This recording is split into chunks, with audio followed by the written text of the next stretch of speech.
Hillary Rodham's private and public lives became entwined the day she met Bill Clinton.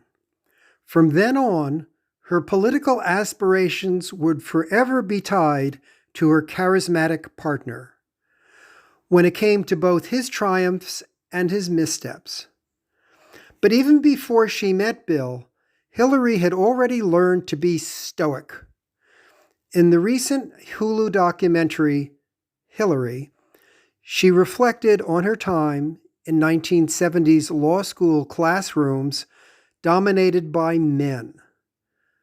She said, "You got points for not being emotional. When you train yourself like that, and then you fast forward into an age where everybody wants to see what your emotions are, it's really a different environment." End quote. So, when scandal broke during Bill's first presidential campaign, she compartmentalized her private life. For years, pundits have called Hillary a cipher. At least some of this criticism is steeped in sexism, the dreaded relatability trap that women must be as warm and friendly as they are accomplished. Clinton has opened up professionally. She's a policy wonk, a pragmatist, and, unlike some politicians who rely mostly on charm, she thinks before she talks.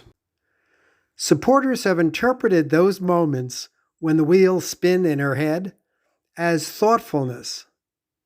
Critics have called it calculation.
Hi, there are 6 phrases in what I just read that are a little bit strange and confusing, so let's discuss what they mean.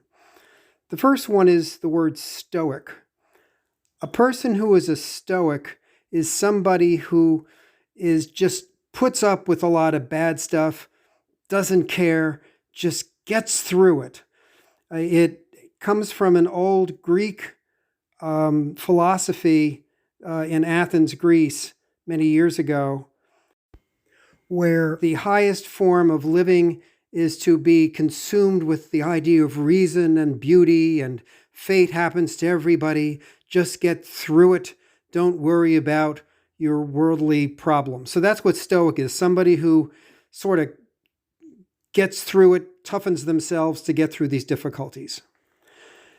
Next thing, compartmentalized her private life. Compartmentalize means to put it in like a little box. And so to compartmentalize her private life means to take her private life and sort of put it in a box away from everything else. Don't talk about it. Don't think about it. Just focus on what needs to be done at the moment. A cipher can mean two different things. One is a way of putting things into code. Another is zero. Zero is kind of an outdated definition of cipher, but that's how it's used in this one. So if you call somebody, "Oh, you're just a cipher," it means, "Oh, you're just a zero. You're not important. You're forgettable." Just like zero means nothing. A policy wonk means somebody who is very into the details of figuring out policy, kind of really into the intellectual stuff about this, studies very carefully. So you're a specialist, especially involving things about politics, government. The next word that was interesting was pragmatist. A pragmatist just means somebody who is very practical. I have a personal comment about that. When Hillary was running for president, a lot of people were saying there should be a $15 an hour minimum wage. Hillary felt, that's not too practical yet. Let's start with just $12, which is still better than $7.25, which was the current minimum wage. So just being practical, pragmatist.